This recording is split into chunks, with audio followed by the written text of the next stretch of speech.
Assalamualaikum warahmatullahi wabarakatuh. Alhamdulillahilladzi hadana li hadza wa ma kunna linahtadiya laula an hadana Allah.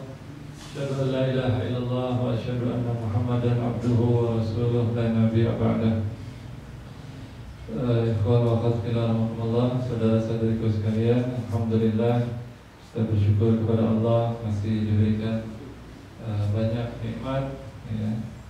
Nikmat waktu luang tadi disebutkan, nikmat kesehatan, nikmat iman, sehingga kita bisa hadir di sini berkumpul untuk mendengarkan tazkirah, dan juga nikmat kehidupan.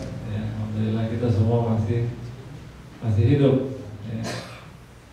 Masih diberi kesempatan untuk memperbanyak amal soleh, untuk mendekatkan diri kepada Allah Subhanahu wa Ta'ala, sehingga mudah-mudahan kalau nanti Allah cukupkan umur kita, Allah panggil kita, Allah cabut ruh kita, mudah-mudahan kita dalam keadaan yang terbaik, ya, dalam keadaan yang terbaik, dalam keadaan Allah ridha kepada kita, dan kita bisa termasuk orang yang mati husnul khatimah, ya, insyaallah, mudah-mudahan.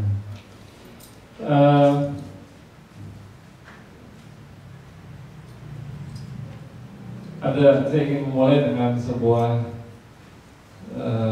bukan kisah, mungkin potongan kata-kata. Jadi ada salah seorang khalifah Bani Umayyah itu menjelang wafatnya dia mengatakan, kurang lebih lah kata-katanya, kalaulah saya tahu hidup saya sesingkat ini, katanya, saya tidak akan melakukan apa yang telah saya lakukan. Ya, dulu pada masa itu kekhalifahan Islam boleh dibilang kesultanan atau kerajaan yang paling kuat, yang terbesar di muka bumi. Ya, wilayahnya luas, udah sampai Afrika Utara, sampai ke wilayah Khurasan. Khurasan itu perbatasan Iran, Afghanistan. Jadi wilayahnya sangat luas, pemerintahan kuat, negerinya sangat kaya. Jadi kalau orang jadi pemimpin, jadi dulu khalifah sebetulnya, kalau sekarang presiden atau raja gitu, tentu kan powernya luar biasa, kekuasaannya luar biasa. Ibaratnya mau melakukan apa saja bisa, ya. Tapi menjelang wafatnya dia mengatakan, kalau saya tahu hidup saya sesingkat ini, ya, mungkin sebelumnya sebagaimana kebanyakan kita juga berpikirnya umur kita masih panjang nih, masih lama, ya, nggak apa-apa lah sekarang buat dosa dulu misalnya. Masih ada banyak kesempatan untuk bertobat, ya. Nggak apa-apa sekarang senang-senang dulu. Kan ada anak muda suka buat ada kata-kata yang terkenal di kalangan anak muda, poya-poya, tua kaya raya, mati masuk surga, ya. Enak benar, ya. Muda poya-poya, tua kaya raya, mati masuk surga. Yang kata lain itu sekarang poya-poya itu nggak apa-apa, nanti udah tua nikmatin dunia, ntar di akhirat masuk surga. Ya kalau bisa begitu alhamdulillah, ya. Tapi kan kalau poya-poyanya keterusan atau masih muda sudah mati, nah kita nggak akan seperti yang disebutkan dalam kata-kata tadi. Nah, jadi banyak kita tuh seperti itu juga. Kita berpikir umurnya masih panjang, masih ada banyak waktu. Tapi belum tentu kita wafat dalam umur yang tua. Atau kalau umur kita panjang, belum tentu juga terus kita berubah, bertobat, ya kan? Kalau nggak kita berusaha dari sekarang. Biasanya dia mengatakan begitu, kalau saja saya tahu umur saya sesingkat ini, saya tidak akan melakukan apa yang saya lakukan, ya. Nah, ini juga merupakan hal yang sering berlaku kepada banyak manusia.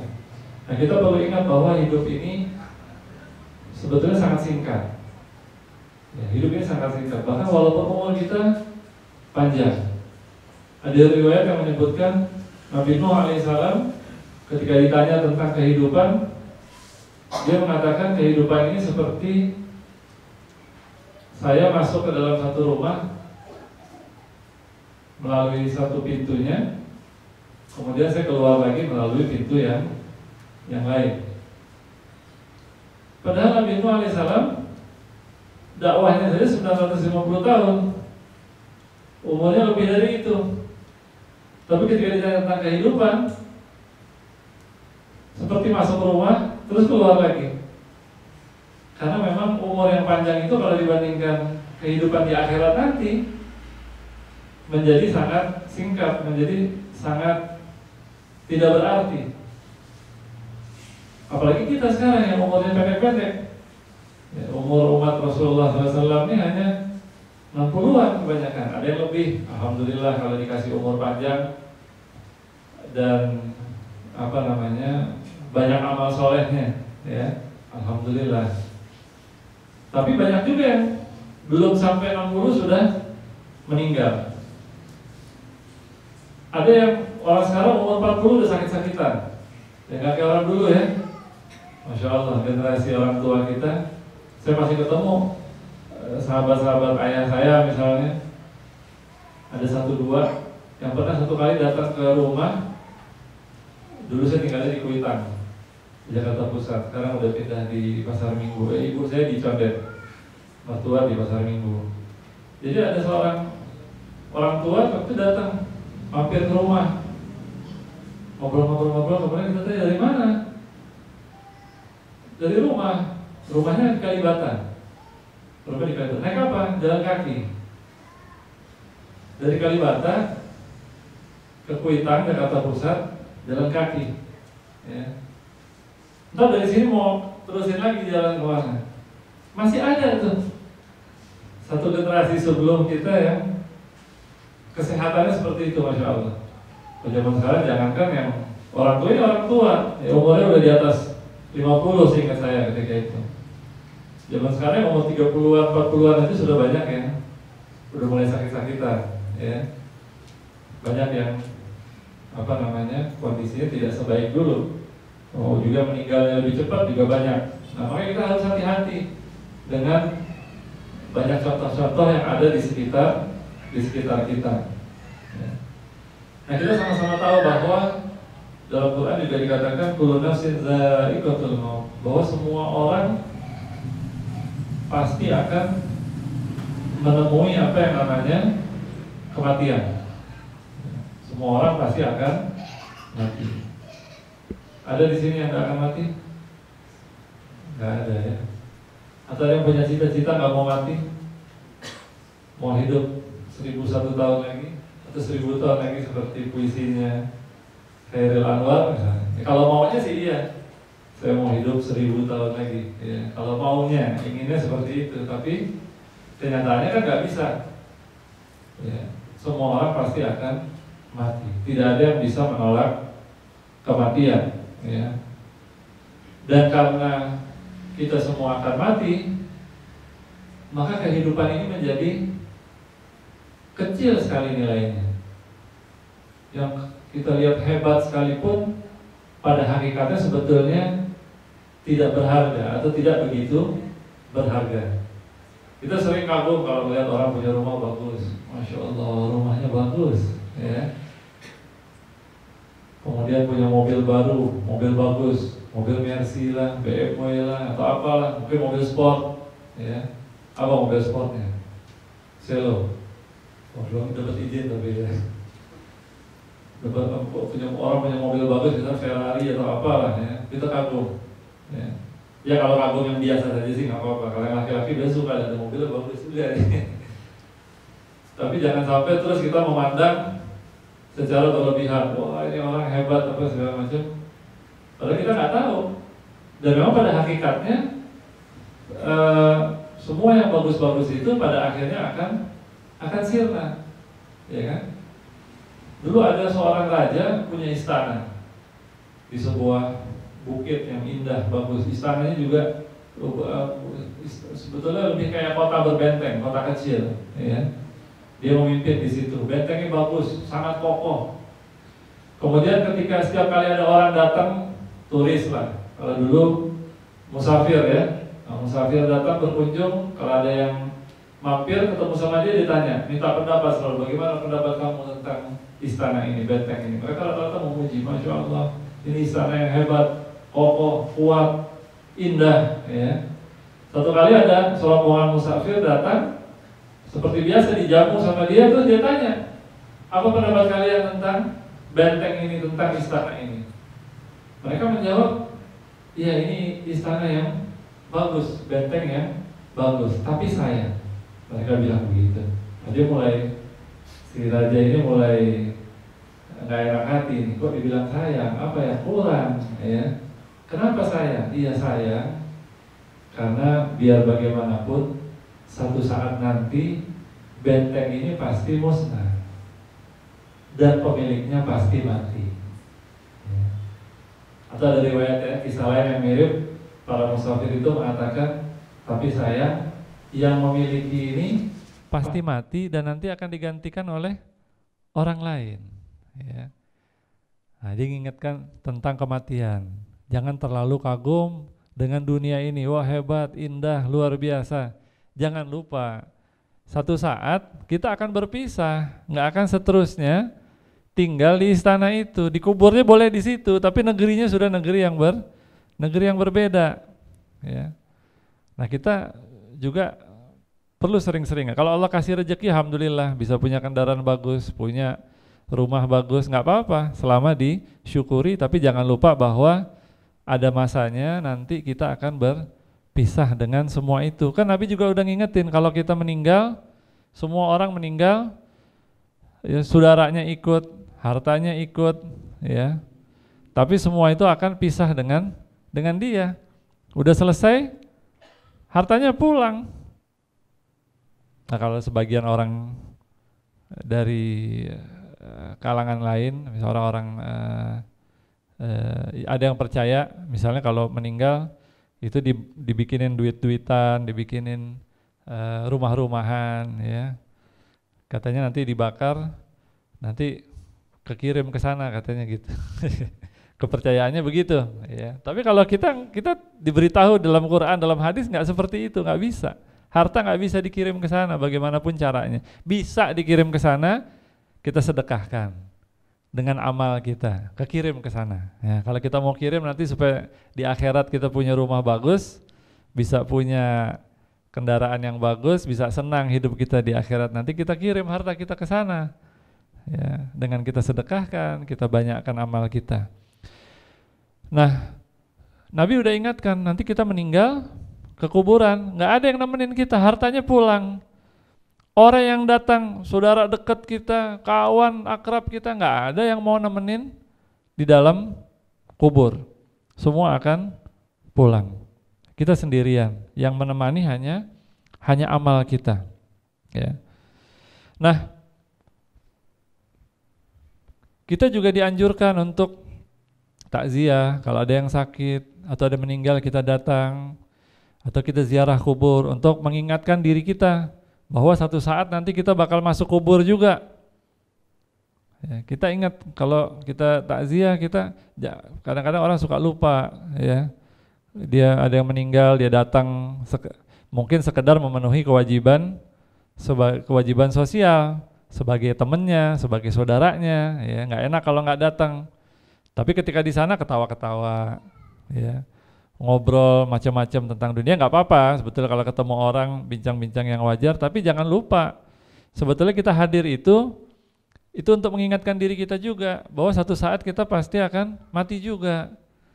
Ya, dia ini yang meninggal duluan kebetulan dari kita, tapi satu saat kita tentu akan menyusul, kita pun akan menjadi mayit, akan menjadi almarhum juga. Allah yarham kalau di Malaysia sebutnya Allah yarham, ya.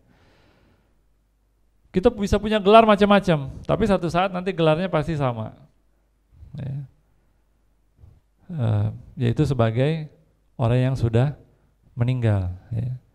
Nah, kita perlu mengingatkan diri kita bahwa satu saat kita pun akan meninggal.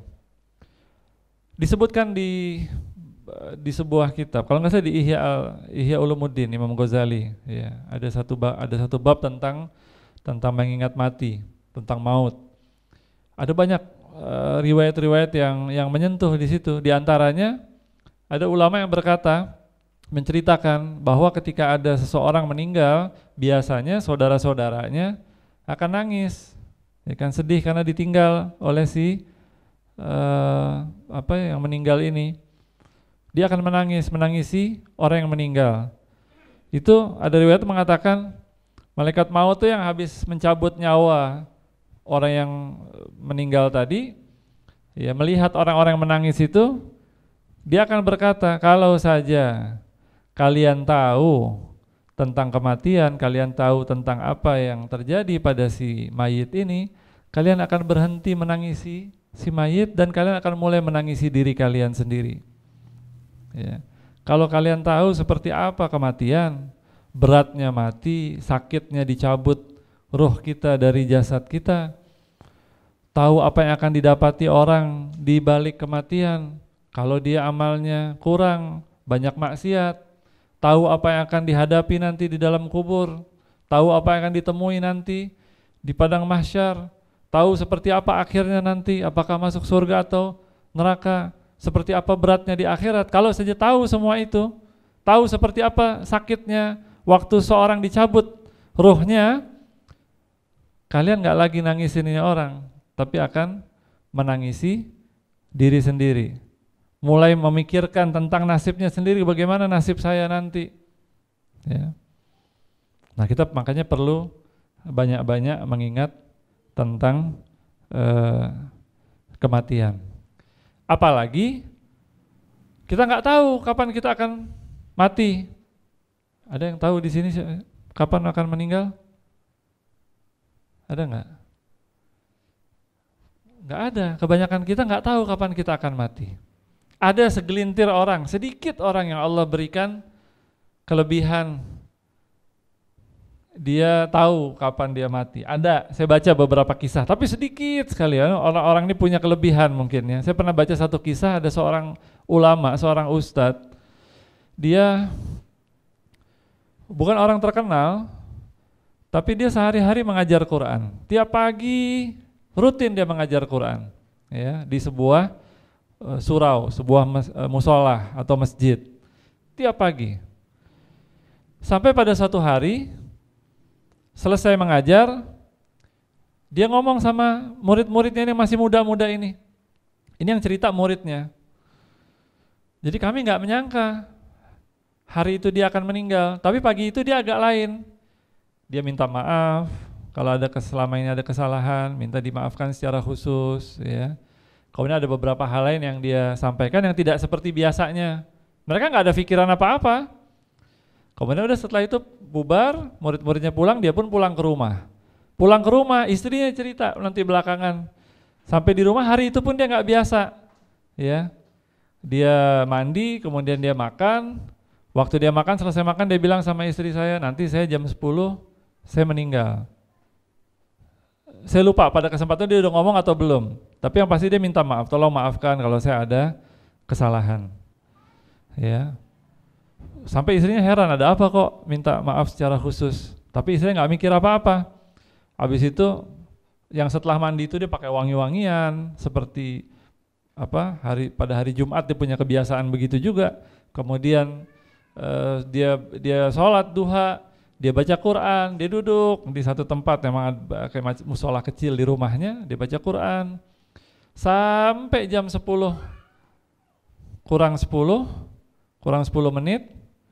Dia menghentikan bacaan Qur'annya, terus dia bilang lagi sama istrinya, tolong maafkan saya kalau ada kesalahan, jam 10 ini saya akan meninggal. Istrinya bingung, tapi mau percaya ya nggak yakin, ya, kok ngomongnya begini gitu. Terus udah dia zikir, menjelang jam 10 dia baring, dia baca syahadat, terus meninggal jam 10. Baru istrinya ketika itu sadar ternyata yang dia katakan itu betul, ya. Ada 1-2 kisah yang seperti ini saya pernah dengar. Ya mungkin orang ini punya kedekatan dengan Allah, jadi Allah berikan sesuatu yang kelebihan kepada dia. Tapi kebanyakan kita nggak tahu kapan kita meninggal. Kita nggak tahu dalam keadaan seperti apa kita akan meninggal. Kalau kita baca kisah-kisah orang, memang kebanyakan orang mungkin banyak meninggalnya di usia tua, dalam keadaan sakit, normal, beberapa karena kecelakaan. Tapi juga banyak orang meninggal dalam keadaan yang tidak diduga-duga. Ada orang lagi tidur, nggak ada apa-apa meninggal. Saya ceritakan itu di buku saya, tapi yang di sini kayaknya nggak masuk. Ini yang versi Indonesianya, judulnya Agar Kita Bisa Husnul Khotimah, Proyu Media, Yogyakarta. Kalau yang mencari husnul khotimah, judul versi Malaysianya lebih tebal sedikit dari ini. Kalau nggak salah yang di sini nggak semuanya masuk. Jadi ada cerita di Singapura ada seorang anak muda, bukan Muslim ya, orang Chinese. Jadi dia masih muda sekali, baru lulus SMA begitulah. Dia kerja. Kemudian satu malam pulang sekitar jam 7 begitu, pulang kerja. Orang tuanya ajak makan, dia bilang nanti deh makannya mau istirahat dulu. Ya sudah, dia naik ke atas, dia istirahat. Orang tuanya melakukan aktivitas yang lain macam-macam, tapi kok nggak bangun-bangun sampai hampir tengah malam. Panggil-panggil nggak menjawab. Akhirnya orang tuanya naik ke atas, dilihat dia sudah dalam keadaan tengkurap di tempat tidurnya, kepalanya keluar sedikit, di bawah tempat tidur di lantai ada bekas muntah. Ketika diperiksa ternyata sudah meninggal. Nggak ada apa-apa. Ya maksudnya waktu pulang sehat-sehat saja, baik-baik saja, tapi kok tiba-tiba meninggal. Ya. Ada cerita lain, orang lagi tidur di Amerika, orang non-Muslim juga. Ya. Pas waktunya tidur, masing-masing pergi ke kamarnya, orang ini juga pergi ke kamarnya tidur, tiba-tiba tengah malam terdengar suara, saudaranya yang juga ada di rumah itu dengar saudaranya ini berteriak, dia keluar kamar, pergi ke kamarnya, begitu dilihat di kamarnya itu, di kamarnya saja sudah ada sinkhole. Tahu sinkhole? Lubang. Sinkhole ini istilah untuk beberapa fenomena kejadian yang di tanah itu tiba-tiba terbentuk lubang, lubangnya dalam. Ya. Kalau pernah lihat di internet cari sinkhole di daerah tertentu tuh lubangnya besar dan kadang-kadang lubangnya simetris, bulat, masuknya dalam, lurus begitu. Tiba-tiba saja terjadi. Dan ini terjadi pada rumah orang ini dan di kamarnya dia saja. Dia dengan tempat tidurnya, dengan isi kamarnya masuk ke dalam lubang, hilang, nggak kedengeran suara lagi, dipanggilin ambulans untuk minta tolong. Keluarganya dievakuasi karena takut lubangnya menyebar. Tapi akhirnya pemadam kebakaran ya biasanya diminta tolong. Mereka pun nggak berani turun. Jadi sampai berita itu disebutkan, diduga orangnya sudah meninggal dan belum ada yang berani turun ke bawah untuk mencoba dapatkan jenazahnya. Apa dia berpikir waktu mau tidur? Mungkin saya dikit lagi meninggal nih. Enggak. Kok bisa tiba-tiba ada lubang seperti itu? Ya. Kalau bisa terjadi sama dia, tentu bisa terjadi pada siapa saja. Ya. Banyak contoh-contoh yang lain. Ada pernah kejadian di Indonesia juga, ada videonya. Saya belum lama ini dapat di grup WhatsApp. Katanya tahun 80-an ada kumpulan orang reuni, ketemuan umurnya udah 40-an lah. Nah terus di video itu mereka beberapa orang lagi nyanyi-nyanyi, laki perempuan nyanyi-nyanyi sambil joget sedikit lah. Tiba-tiba yang nyanyi itu ya jatuh meninggal. Nah, kita berharap jangan kita dicabut nyawa kita dalam keadaan yang kurang baik ya atau tidak baik ya. Ada lagi yang meninggal di barat juga di Amerika. Itu setelah ikut lomba makan kecoa. Kejadian betul ini. Jadi dia ikut lomba makan kecoa. Yang hadiahnya bagi pemenangnya, hadiahnya dapat ular. Hadiahnya ular sanca atau yang agak albino gitu, warnanya putih kuning begitu. Orang ini menang, ada videonya. Dia lagi ikut lomba dan dia menang. Tapi nggak lama setelah dia menang itu, pas menang bersorak-sorak gembira, temennya juga ikut bersorak gembira. Nggak lama setelah itu, masih pada hari yang sama, tiba-tiba dia muntah-muntah, masuk rumah sakit, meninggal di rumah sakit. Ya. Meninggal habis lomba makan kecoa. Nauzubillah min zalik. Ya. Kita nggak perlu lah ikut lomba-lomba kayak begitu. Ya. Kalau ikut lomba yang oke-oke aja lah. Ya. Nah, karena kita nggak tahu kapan kita akan meninggal, ya kita perlu selalu mempersiapkan diri, perlu selalu menjaga diri kita. Ya. Nah, bagaimana caranya supaya kita bisa sama-sama husnul khotimah? Ya, kita sama-sama berharap supaya bisa husnul khotimah. Husnul khotimah ini mati yang baik. Lawannya su'ul khotimah. Pilihannya dua saja, orang kalau nggak mati husnul khotimah, mati su'ul khotimah. Ya. Kalau orang mati husnul khotimah, ada satu hadis yang panjang menceritakan. Digambarkan orang yang husnul khotimah itu waktu dicabut nyawanya, didatengin sama malaikat bawa wangi-wangian, ya, dengan wajah yang cerah. Kemudian malaikat maut datang, ditarik perlahan, disediain kain yang wangi, ya, dengan dibawa wangi-wangian dari dari surga, dicabut kemudian diletakkan di atas kain tadi, dibawa. Ketika di pintu langit pertama ditanya sama malaikat, siapa ini? Dijawab sama malaikat, ini Fulan bin Fulan, yang dulu di dunia dia kayak begini-begini, amalnya dia orang baik, orang soleh. Oh ya, dibukakan pintu langit, terus dibawa, terus sampai sudah dekat ke arsy, kemudian diperintahkan untuk kembali ke kuburnya. Ya, ini orang soleh, orang baik, yang mati husnul khotimah. Tapi yang mati su'ul khotimah kebalikannya, didatangi malaikat yang wajahnya menyeramkan, didatangi malaikat maut, mau ditarik ruhnya, nggak mau dia, ya, ditarik dengan paksa. Di Quran itu digambarkan dipukulin, ya, bagian belakang tubuhnya ditarik dengan paksa, dengan keras. Itu sampai di beberapa hadis yang lain disebutkan orang ketika dicabut ruhnya itu rasanya seperti dicabik-cabik 70 pedang, sangat menyakitkan. Ditarik paksa orang ini, udah disiapin kain yang baunya busuk, ditaruh di dalam kain tadi, dibawa sampai di pintu langit pertama. Ditanya, siapa ini? Ini Fulan bin Fulan yang dulu waktu di dunia amalnya seperti ini, amalnya buruk. Nggak dibukain pintu langit, dilempar kemudian, ya. Dan setelah itu dikembalikan ke kuburnya. Dan di kuburnya nanti orang yang soleh tadi, orang yang mati husnul khotimah tadi, di kuburnya didatengin sama setelah didatengin sama malaikat Munkar Nakir, kemudian setelah itu dia didatangi sama satu orang yang wajahnya bagus.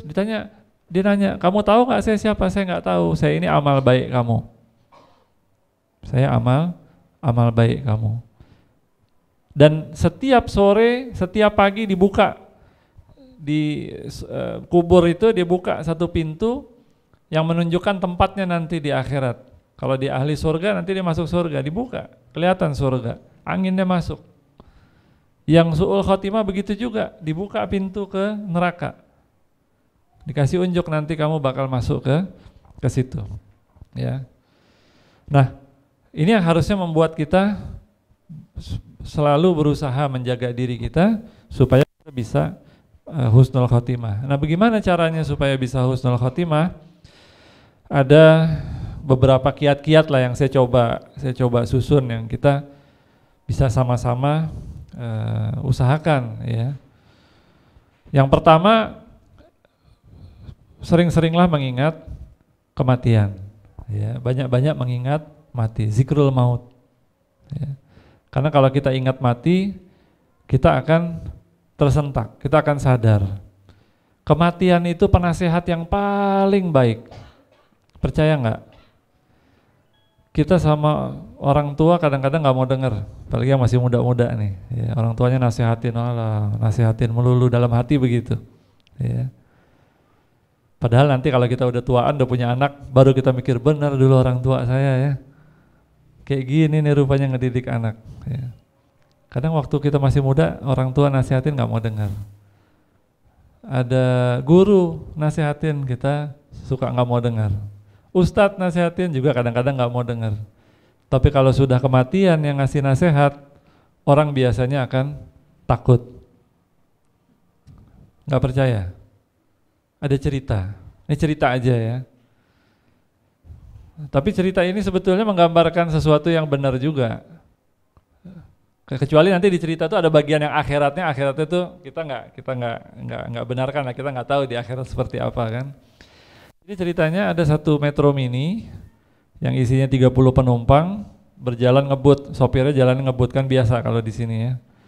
Ngebut pas lewat di satu dekat kali, dia masih ngebut, tiba-tiba di depannya ada mobil, dia banting setir, akhirnya dia slip, Metro Mini masuk ke dalam sungai. Kalinya kali Sunter nih, yang warnanya kayak kopi, ya, masuk tenggelam situ, nggak ada yang selamat, semuanya meninggal. Di antara 30 orang itu, salah satunya ada tokoh agama. Saya nggak sebut dia agama apa. Kalau di cerita pertama yang saya dengar ceritanya pendeta gitu, tapi ini fenomena umum lah, saya nggak tokoh agama lah kita sebut aja begitu. Alhasil di cerita itu. Ya, tapi ini cerita aja ya. Mereka semua dibangkitkan, kemudian dikasih tahu tempatnya di mana. Semua orang sudah dikasih tahu tempatnya di mana, masuk surga atau masuk neraka, tinggal si tokoh agama dengan si sopir. Kemudian diputuskan si tokoh agama masuk neraka, si sopir masuk surga. Tentulah si tokoh agama ini protes, ya. Kenapa kok saya yang tiap hari, tiap minggu nasihatin orang, ajak orang untuk kepada kebaikan, kok saya masuk neraka? Sementara ini sopir yang bikin 30 orang meninggal, masuk surga. Dia protes, kemudian dijawab, iya, kamu setiap minggu atau dalam waktu-waktu yang lain, kamu sering ceramah, sering ngingetin orang, nasihatin orang, tapi yang orang-orang bukan dengerin kamu tidur. Ya. Sementara si sopir ini setiap kali dia bawa bis Metro Mini, semua orang zikir. Astagfirullah, subhanallah. Ya. Faham ya? Kenapa orang zikir? Karena bawanya ngebut. Orang semua takut. Ini gimana kalau nabrak nanti nih? Gimana kalau ini? Gimana kalau mati? Lihat begitu efektifnya ingatan seseorang akan kematian. Ya. Makanya kalau kita ingat mati, betul-betul ingat mati, orang akan sadar. Saya banyak ketemu kisah orang yang berubah karena diingatkan dengan kematian. Anaknya Pipit Senja, kalau tahu penulis Pipit Senja tuh, ada anaknya yang laki-laki Haikal kalau nggak salah. Dia nulis di bukunya, dulunya dia nakal, dia bisa karate, bisa bela diri, dia pernah berantem sama orang-orang di kampung mana begitu. Tapi dia sempat sakit, muntah-muntah keluar darah. Di situ dia terpikir, berapa lama lagi umur saya? Gimana kalau umur saya pendek? Terus dia berubah karena ingatan tentang kematian. Kita tahu penyanyi di Inggris siapa? Cat Stevens yang kemudian masuk Islam jadi Yusuf Islam. Di antara hal yang membuat dia berbalik masuk Islam adalah ingatan tentang kematian. Dia 2 kali punya pengalaman merasa hampir mati. Yang pertama dia kena sakit TBC. Dulu TBC obatnya masih susah. Dia dirawat di rumah sakit selama sekian lama dan setiap kali dia berpikir mungkin ini akhir hidup saya. Dan setelah dia sembuh, lagunya mulai berubah. Kan beberapa lagu Cat Stevens tuh sebelum masuk Islam pun isinya sudah bagus. Ya Morning Has Broken misalnya atau Father and Son. Isinya sudah nilai-nilainya sudah bagus ya. Kemudian nggak lama setelah itu dia berenang. Dia pergi liburan ke Malibu. Lagi berenang di laut, tiba-tiba dia keseret ombak, kebawa ke tengah. Hampir tenggelam. Ini cerita dia sendiri. Kemudian di situ dia doa sama Allah.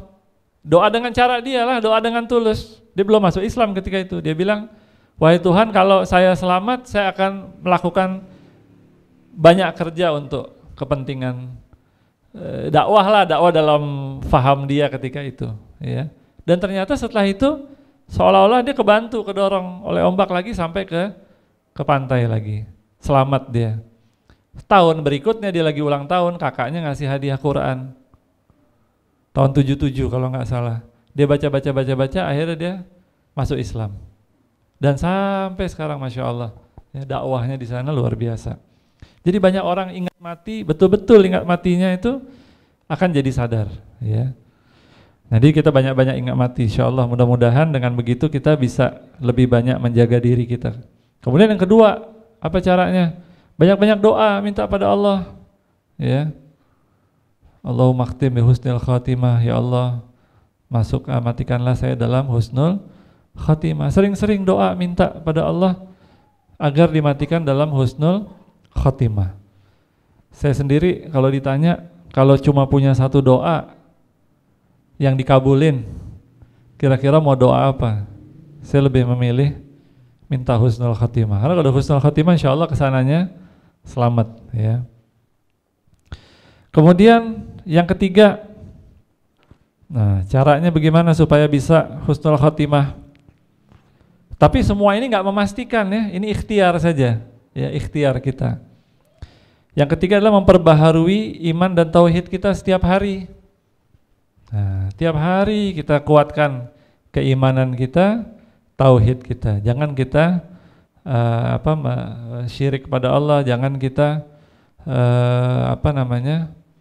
pokoknya kita yakinkan diri kita dengan kalimah la ilaha illallah. Saya pernah baca satu riwayat, walaupun saya cari-cari belum ketemu lagi, ya.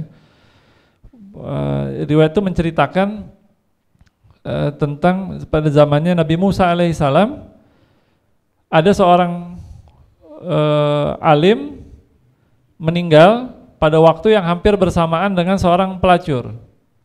Kemudian Nabi Musa dapat kabar si alim masuk neraka, si pelacur masuk surga. Maka Nabi Musa pergi ke rumah masing-masing, ke keluarga dua orang yang meninggal ini, pengen tahu kenapa kok bisa si alim ini masuk neraka, si pelacur masuk surga. Dan dari keluarganya Nabi Musa dapat jawaban, ternyata si alim ini walaupun zahirnya dia orang alim, orang taunya dia orang soleh, tapi kata istrinya setiap mau tidur dia selalu berucap. Ucapannya itu apa? Ngomong sama dirinya sendiri, kalau saja apa yang dibawa oleh Musa ini benar, alangkah beruntungnya saya. Artinya ada keraguan di dalam diri dia. Dia melakukan itu sekedar kalau saya ngerjain ini, kalau ini benar saya untung lah, gitu ya. Kalau enggak ya apa boleh buat, gitu. Jadi dia ada keraguan di dalam, enggak betul-betul yakin. Sementara si pelacur mungkin dia melakukan itu karena terpaksa, tapi setiap malam mau tidur dia selalu meneguhkan bacaan syahadat dia. Walaupun saya maksiat, ya, mungkin dia minta ampun sama Allah, tapi dia tetap teguh dengan bahwa tidak ada ilah selain Allah, tidak ada yang boleh disembah selain Allah. Dia selamat karena hal itu, ya. Karena kan semua dosa diampuni kecuali dosa syirik. Nah, ini makanya kita perlu jaga iman kita, selalu kita perbaharui, selalu kita jaga.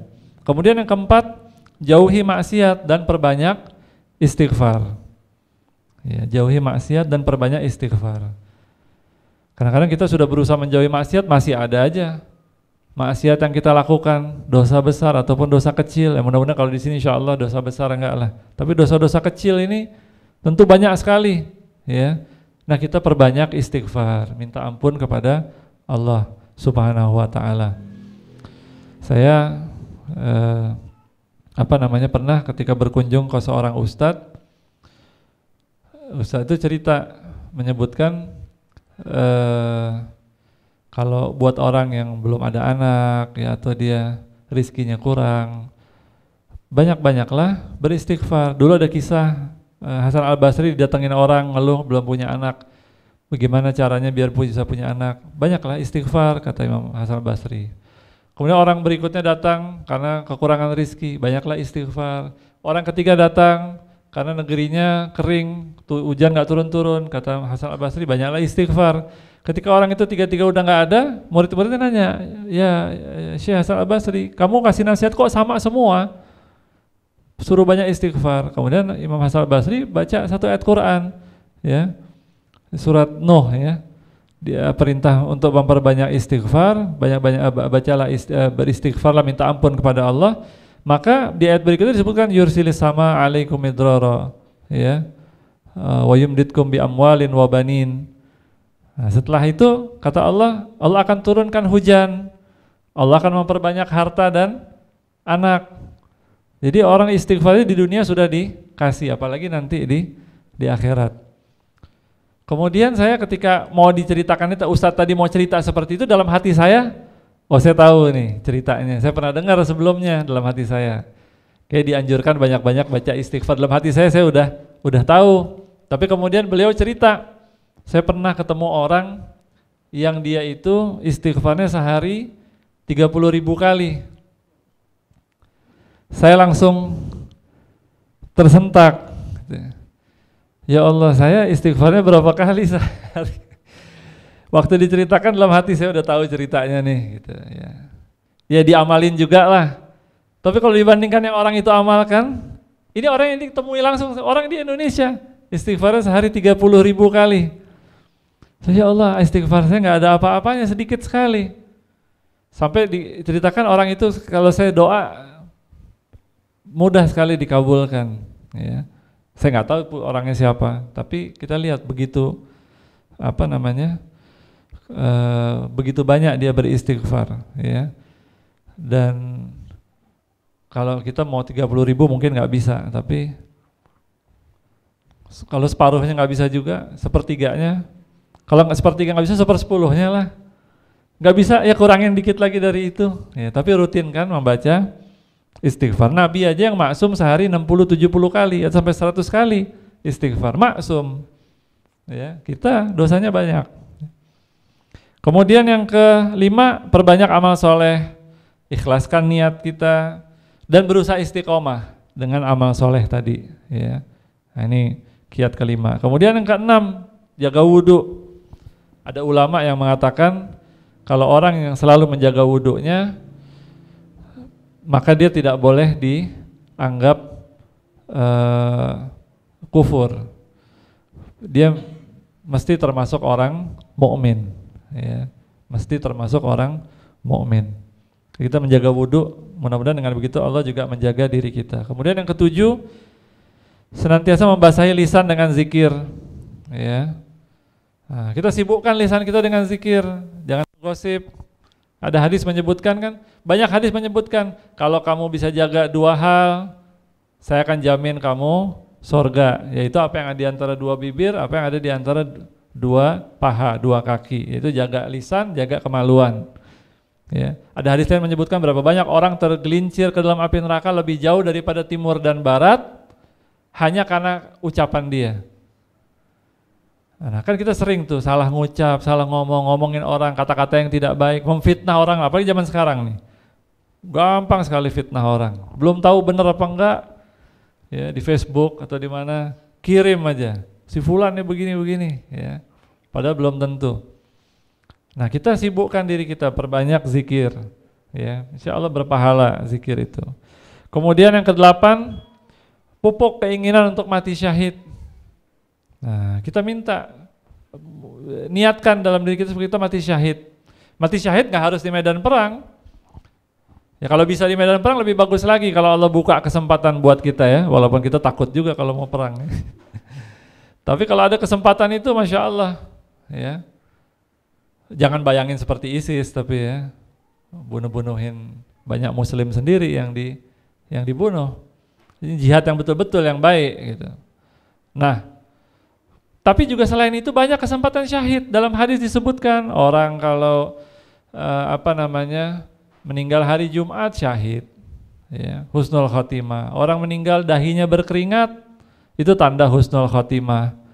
Orang meninggal dalam keadaan amal soleh, ada orang meninggal dalam keadaan lagi sujud di tempat yang baik lagi, ada di Masjidil Haram lagi sujud meninggal.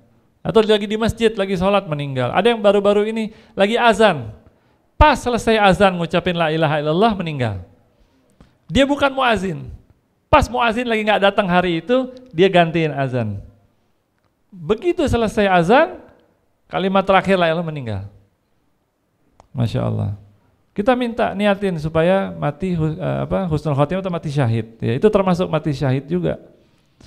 Kemudian yang ke-9, tumbuhkan rasa cinta pada Allah. Cari jalan supaya Allah cinta sama kita. Kan di hadis Arba'in itu ada di satu hadis menyebutkan tentang wali Allah. Ya, siapa memerangi wali Allah maka dia menyatakan perang pada Allah. Terus disebutkan siapa nih wali Allah nih? Mereka yang mendekatkan diri kepada Allah, kepadaku nih hadis qudsi ya. Mendekatkan diri kepada Allah dengan amal wajib dan dengan amaliyah sunnah.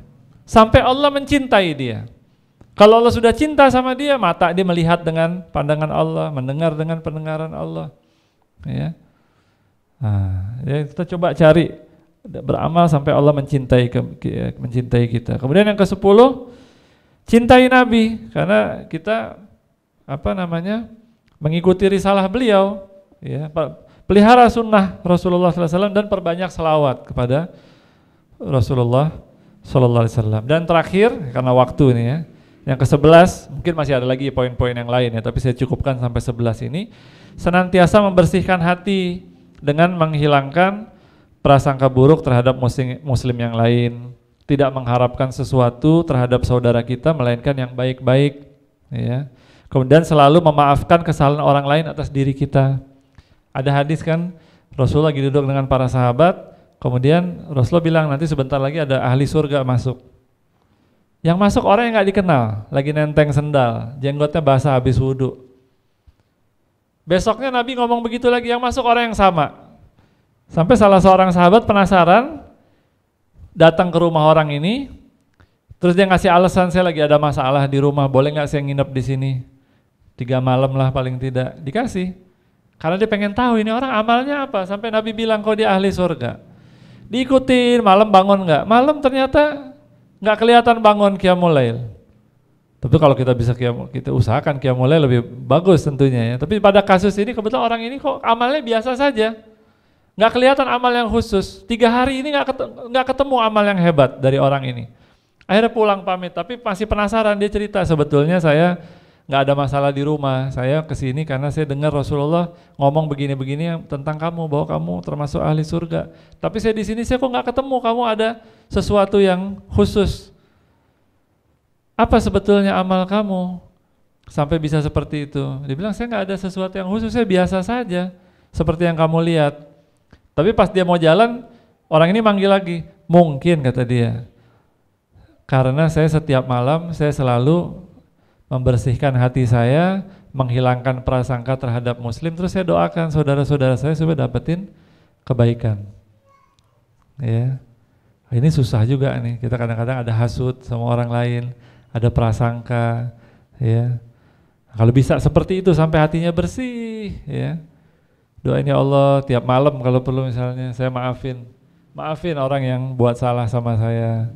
Minta juga maaf kalau kita ada kesalahan pada orang lain. Itu saja karena waktunya ya, tinggal ada 5 menit kalau mau ada yang mau ditanya.